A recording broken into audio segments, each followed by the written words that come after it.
Welcome to Mental Wellness. This is Dr. Marty Lerman, and I am going to be presenting some information to you consistent with what we've been doing since we started the program several weeks ago now. And I'm just really looking at so many interesting responses that we're getting, which is nice to be getting people responding. It's always one of the exciting parts that happens after we put together a program, is to know that people are actually listening and that people are responding to it. And I know that sending in an email is not the most preferred way of responding to something, because a lot of people just like to pick up the phone and call, which we are working on. But until that moment happens, which we will all be very grateful for, we're going to use the format of using emails, which seems to be somewhat effective because obviously people are responding to it. So if you'd like to reach out to me by email, it goes to docmarty61@gmail.com. Again, DocMarty 61@gmail.com. So our program today is going to be a little bit of a carryover from where we were last week, and that we're going to talk a little bit more about some of the processes that go into relationships of beliefs and how those things can get very, very conflicted when we have these contrasts of how things are supposed to be in our minds versus how things actually are. And as we try to reconcile those things, oftentimes we get into a state of confusion or frustration or anger or resentment or panic. And quite often those negative driving emotions create so much energy that it's real hard to really understand where we're going with it, the direction we want it to go, and be able to pull it back so we can get into more of a mindset of positive relationship building. So that'll be the focus of what we're going to respond to. And I also wanted to respond to one of the questions that came in regarding some of the mythology of how beliefs are actually created. I made the comment that most of the beliefs that we have, we actually are inflicted with, that's a bad word, we're actually exposed to through our parents because of their belief system, which in turn was more of a manifestation of what their parents believed. Simply because as we're developing at young ages, and we're talking about from anywhere from 12 months to first 4 years of life, our primary source of information about things apart from us, meaning the outside world, comes through moms and dads or older siblings. Rarely do they come from media of any kind or from schooling, since we're too young to really understand schooling. We're not there yet. So our primary source of external events and external things that happen comes from mom and dad. When we hear thunder clapping and seeing lightning flash, and that initial reaction is one of scare, we go to them for the assurance that everything's going to be okay, because they are the ones who, for the most part, care for us. So when we encounter things that are confusing or upsetting or startling, that's our source for how we soothe that information. And as we develop, we also use that same process for gaining knowledge of what we believe to be true, which is the formation of beliefs. So quite often we take on these beliefs without any understanding as to what they actually mean to us, because they're not really our beliefs. We haven't gone through any process, we haven't gone through any experience or any kind of trial or tribulation or sacrifice or anything else that comes on later in life, which would allow us to develop our own beliefs. So they take on, we take on moms and dads for the most part. And then as we get a little bit older, mainly into adolescence, we start to develop an awareness that there's other things out there besides what we believe in. We start learning that there's other kinds of beliefs, whether they be religious beliefs, whether they be academic beliefs, whether they believe in sexual beliefs, whatever those things may be.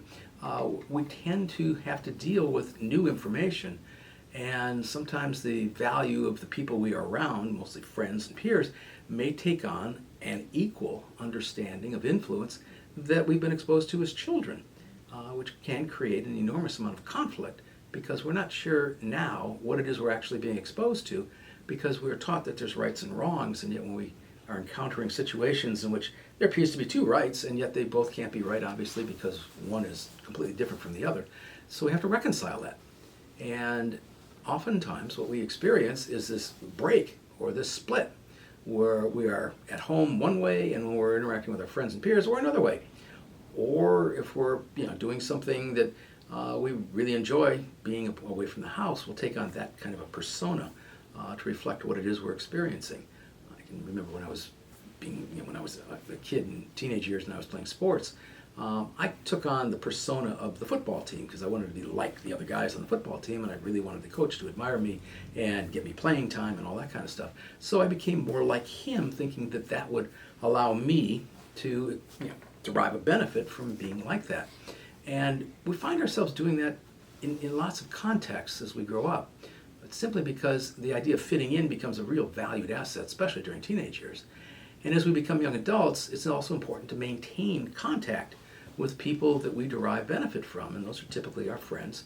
And to a lesser degree, they're the relatives because we've already kind of pigeoned those folks into a place of understanding or of almost an assumption that they are the way they are, that's the way they'll always be, and to whatever good we derive from it, that's fine, but it's typically not seen as something that's continuing to develop.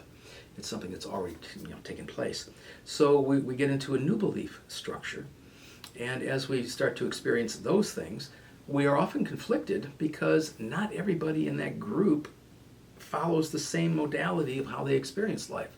So we'll get into situations where people are being confronted with, do I take drugs? Do I not take drugs? Do I drink? Do I not drink?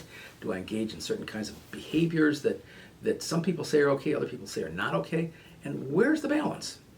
And quite often what we find is that the result of all of that thought creates confusion. And out of the confusion, we get chaos, which typically is not resolved. It's just allowed to exist day after day, week after week, until we get into a mindset where we're excusing the chaos because we don't know if there's any other way of processing the information. So when people ask us, where are you going with your life? There's usually the shrug of the shoulders, and I don't know, maybe something will come along next week that'll inspire me. Or we'll get other kinds of comments that leave older folks in my generation scratching our heads, simply because we had a pretty clear idea where we were going, because the kinds of beliefs we were raised with were, for the most part, very consistent with the kinds of beliefs we were exposed to as we went through our adolescent ages and young adult ages. So the conformity of understanding, not necessarily the conformity of behavior, but the conformity of understanding what we were moving toward, followed a certain kind of symmetrical or consistent pathway. And what we have discovered since the generation that I was born into, which was the post-Second World War generation, what we've discovered is that the subsequent generations don't have that same understanding. They've interpreted things differently, and not passing judgment over whether they're better or they're worse. But what we do find is that now, 3 generations removed from, the folks raised in the 50s and 60s, is that what we're experiencing are folks that don't seem to have a clear pathway in terms of where they're headed, what they're wanting to experience. So things tend to be emotionally driven from one issue to another issue to another issue, and relationships tend to follow that same emotional base. So we get into situations where feeling good becomes more important than understanding what the feel good is about, and that dealing with conflict is not something that folks are really experienced at dealing with in terms of resolving. So there's a whole new understanding of what the word dealing means, because it's not the same concept that we grew up with, that I grew up with at least, because dealing today simply means, well, I've considered it, I've interacted with it, I've talked to other people about it, and now I'm done. It doesn't mean it's been resolved. So when we talk about situations where the conflict persists, where the relationship that we're looking at between somebody in their 20s or 30s that is not going well, and we ask some basic questions about what are you doing to make this situation better, quite often what we're getting is kind of a look of stare, because folks haven't figured out that they have the capacity to make it better, other than doing what they've done in the past, which has not gotten them what they wanted. And they're kind of not understanding that there's another pathway to follow. There's a better way, or more effective way of making things better. So the directional stuff that we go into with belief system has a whole lot to do with what we understand to be true versus what we've been told is true. So the issue then becomes one of how do we modify our own beliefs to really reflect what we truly believe versus what we were basically told to believe, and we are now having to struggle with. So if we can remove the struggle, life becomes easier, it becomes a lot more fulfilling, and it gives us a sense of confidence that we can be moving forward. So that's the response to a couple of the emails that came in, and I'm very, very thankful that they did come in. So I want to thank those folks for sending that stuff in. And again, if you have other questions about stuff, feel free to send it to me. I'm always wanting to engage in those kind of dialogues and conversations, simply because I think it's important. for us to develop, through the dialogue, through sharing information. And the more cross-generational that we can get doing that, I think the closer we all become towards that shared understanding of what's real and what's not, and where we can go together in harmony rather than the disharmony that we seem to perpetuate. So we're going to move in towards taking our first break. And before we do that, I'm going to raise an issue with you, not to create controversy for you, but to simply get people thinking. Because again, when we're dealing with mental wellness, we're not dealing with mental illness. We're dealing with making lives better in a way that allows us to be more in control of what we're experiencing. And one of the belief systems that we are going to challenge, since we are only 5 days away from it, is the mythology and the beliefs connected to Valentine's Day. And I don't mean to rain on anybody's parade about this, but I do love to engage in understanding how we get ourselves so wrapped up into a Hallmark created event that we take it to heart without realizing it's not our heart that we're actually processing. So we're going to take the break. When we come back, I'll share some more contact information with you, and we will explore Valentine's Day. I'll sort that out. Welcome back, people. This is Doc Marty with Mental Wellness. For those trying to reach me, again, by email, it's docmarty61gmail.com. You can also get hold of me through our website, which is www.allied, A-L-L-I-E-D, mental, M-E-N-T-A-L, health, H-E-A-L-T-H, TX for Texas.com. Again, it's allied, mental health, TX.com. So we'll be glad to respond to any of the ways you try to reach out through that. There's also the phone number if you want to engage me in conversation or schedule some time for us to meet, which I would dearly love to do. You can reach me that way by 281-812-3322. That's my rhythmic patter for phone numbers. It's interesting. We remember the phone numbers that we can easily remember simply because they sound right. So when you're rattling off these really nice numbers, there used to be one in Houston a long, long time ago for Hagopian carpet makers. I can't remember. I'm pretty sure it was a carpet company, and they had a phone number that was just amazing. They connected to a jingle. I still remember the jingle. Unfortunately, I don't remember the phone number anymore, and I think they're out of business now. But we have that ability to take on connections to things that we are pleasantly connected to, which is one of the reasons why radio shows invariably have lead-in music and lead-out music, because we like to connect to the sounds. Sounds are so nice. One of the messages that comes out when people are reaching out to other people is, how do you introduce yourself? It speaks volumes for how we're experiencing connections. Whether you use a first name, whether you use a first name and last name, whether you extend your hand out to shake their hand, whether you just stand there and smile. All of that's conveying interesting messages. When you're standing in front of somebody, are you actually facing them straight up, or are you off on an angle somewhere? Or are you talking to them sideways?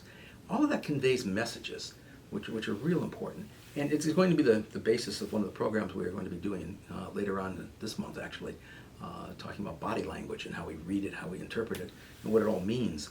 So we'll focus on that. For right now, though, I want to get back to one of the beliefs that has always been an issue of curiosity for me and great disdain, and yet at other times unimaginable fun, and that's dealing with the belief of Valentine's Day, named after a saint who was basically the hoarder of cherubs, proposed different romantic ideas of how people should be in love and how to make those connections. Most of that was dealing with prearranged marriages, which we no longer do in this country, but it's still practiced some places in the world. And what we kind of discovered was that it's kind of hard to fall in love with somebody when you've never actually met them, but you've been told you're going to marry them, and then go build a relationship in the future with them. So we kind of shy away from that idea now. But prior to that, we had this imaginary concept that you'd get shot in the heart by a cherub, and that arrow piercing your heart would allow you to fall in love with whoever either shot you or sent the message, however that was conveyed. And it was an interesting mythology. And unfortunately, children believed it. And we often get these strange kind of cartoonish kind of drawings. If you look at some of the Valentine's cards that were prepared by children back in the 1800s, before Hallmark, where they would actually make their own Valentine's cards and share them. And you would see the cherub shooting the arrows and hitting somebody's heart with the concept that, this is what you're wanting to experience. Now, interesting enough, this was not a practice that was done by little children, I don't know how that got extended into little kids. I'm not quite sure, other than, like I said, the Hallmark folks preparing those little kisses that supposedly were a way of conveying a message of love to parents, to siblings, which most little siblings don't really have for each other yet. But they feel that connection anyway when they're not smacking each other all the time. So when we start looking at, where does this stuff come from? Originally, it was about love and falling in love. And that was reserved for mostly teenagers and young adults at that time. And it's been extended out to the older generations. And now we've got little children exchanging Valentines cards and all kinds of good wishes towards each other. But the belief behind it has always been the intriguing part. Because we create this special day to do something really special for somebody that we purportedly are in love with. And yet, what happens to the other 365, or in this case 366 days, becomes a mystery, unless there's an anniversary or a dating anniversary or a special birthday or something connecting in there where we choose to do something extraordinary, meaning out of the ordinary, to honor that person or that value that we have towards them and what they represent to us. So we create this thing that somehow cannot be expressed in words. We have to use somebody else's words through a card or sometimes through some kind of a text that we create or copy paste from someplace else and send that off. And then we proceed to give flowers as a message of something, because we've been told through the years poetically that roses represent a certain kind of connection depending on their color. And other things represent other things, and we have all these people telling us what they're supposed to represent.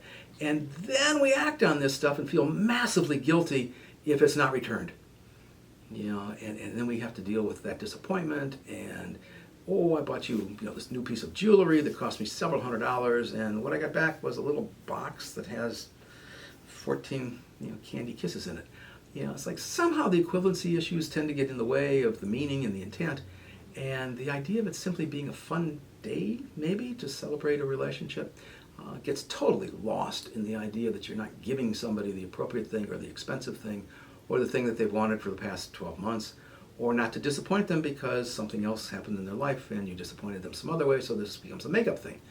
And it becomes a belief that it must be done. Then we added on top of that belief, we add up another belief, which I find almost amusing, which is the belief that somehow this Valentine's Day is supposedly for women to receive, more so than a guy, because I'm not quite sure where the logic comes from this, but somehow women are the ones who are in love. That women are the ones who are romantic, women are the ones who expect it. So we come up with another day, it's about, I don't know if it's 4 or 6 weeks later, that is like a Sadie Hawkins Day, where it becomes the gal's responsibility to do something for the guy, which unfortunately has been totally brought into the context of sexual behavior rather than a romantic thing. So there's a specific sexual behavior which we won't have to get into on broadcast right now, but that somehow gets equated with whatever Valentine's Day was about, which is not typically a sexual kind of experience, although if you pay attention to some of the advertising that's been connected to Valentine's Day, you find all kinds of strange and mysterious ways of being seductive and wearing certain clothing or not clothing or whatever it's called. So we get into really these confused messaging things about what is this day actually supposed to represent? How do we act on it? And more importantly, why are we taking this on as a belief as opposed to just a way of just honoring people that you are in love with? Which I would think is something you'd want to be consciously aware of doing the other days of the year in addition to that one. And yet we seem to want to jump into these kind of perceptual things that mandate certain kinds of attitudes, beliefs, and practices that escape logic sometimes. And that becomes an interesting way of looking at beliefs, because a great many of them are derived out of fiction. They're not reality-based. They become very real, but they're not based on anything that we can actually put our finger on and say, yeah, here's the value to doing this. Because there is none. It's something that was created and masterfully put together over time to represent an enormously important day. So we're going to take a break again. And, the fun part about doing this stuff is that we have the ability to come up with new beliefs. We're going to talk about one, which is kind of an interesting one to transfix or transpose in a different kind of way of celebrating a Valentine's Day, but simply celebrating love. So when we come back, we'll take a look at that. And again, please feel free to send off the emails to me, docmarty61 valentines@gmail.com, and we'll be right back. No. All right, how are we doing on time? Oh, we only 10 seconds. 5-6 minutes. 5, 4, 3, 2, 1. Welcome back. This is Doc Marty and Bob Robertson, cueing me and counting so majestically. Thanks, Bob. Seriously, I want to thank Bob and Linda for the radio station KAR and allowing me the time to share with you. It's always an issue of gratitude when I get an opportunity to put myself in a place where normally I wouldn't be, and hopefully sharing information that you all find useful.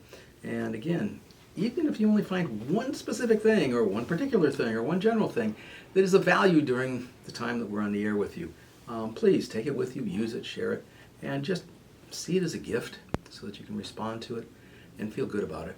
And I will have made your day, and hopefully you'll make mine just by letting me know every once in a while that it's out there. So back to Valentine's Day and the alternative.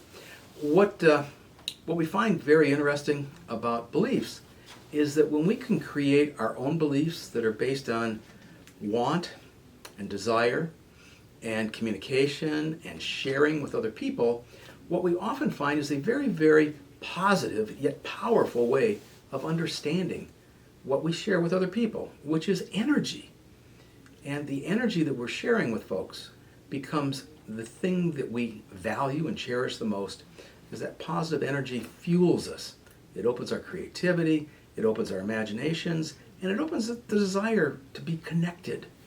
And the connection is not through social networking, it's actually through communication and direct dialogue, and being with each other, and hugging each other, and sharing positive times with each other, and being the support base when we're going through hard times. That kind of relationship takes on a different kind of belief. It's a celebration of relationship, which, whether it's a friend relationship or a love relationship or an in-love relationship, I would love to see us designate a day to celebrate our relationships and use that as a way of engaging each other without the necessity of cards and flowers and candy and jewelry and all the other stuff that becomes marketed as somehow tokenism of what the day should mean. And it's a day of interaction. And we actually spend the time with each other, physically with each other. Or we set up a series of dates, because we could be involving several people in this process, and we might want to spend individual time with some and group time with others, and we can actually embark on a process of identifying a day that ignites off a series of days, maybe a week or 2 weeks, of interaction. And we become committed to it. It's kind of like committing ourselves for 6 weeks of Lent. We give up something in order to get closer to God because we're making the sacrifice. Well, we could honor friendships. We could honor love relationships. We could honor our children, and our children could honor parents. And we're not talking about Father's Day and Mother's Day here. We're talking about the communication process, the dialoguing, the connection, which then takes on a value. And over time, the value, because it's a positive one and the intent is only positive, becomes shared, and the sharing process becomes solidified, and in that solidification process, it becomes a belief. So we take on the perception that what we're wanting to experience is something more than we've experienced before, and something that we can cherish and value without marketing it, because it doesn't have to be marketed. It does not have to be named. It doesn't have to be put out there as something beyond what it really is, which is an opportunity to share. So that is something, a perception on my end, about how we can go about maybe getting rid of some of the mythology of beliefs and actually take a look at creating positive beliefs. And, if you can, imagine something like this kind of a process, only it's not the first time you do it. It's the 10th time that you've done it, 10 years in a row that you've identified that special 3 or 4 days or perhaps a week to interact with those people who mean the most to you. And after 10 years of doing it, it becomes so special in your mind that you actually designate the energy for it because you want to experience it. You can experience the anticipation of it, which really marks the beginning of a holiday celebration, similar to what we do with Christmas or birthdays. And it also takes on a different kind of flavor entirely, because it's not being forced, it's not being manipulated. You don't become less than a human being if you don't participate in it. It's done by choice. So that's about a belief. When we come back, well, we may not be coming back actually. We're going to be signing off in just a few minutes. And the big hand's on the wall and it's moving in a very strange kind of way, telling me we've just about used up our time for today. So I want to thank you all for your attention and good wishes. And again, let me know how things are going for you as you're listening to this or processing through it, and we can have more dialogue. So I will sign off for this week, wishing you an enormously good week and a good way of celebrating however you choose to celebrate the 14th of February. For now, this is Dr. Marty Lerman. Have a good time.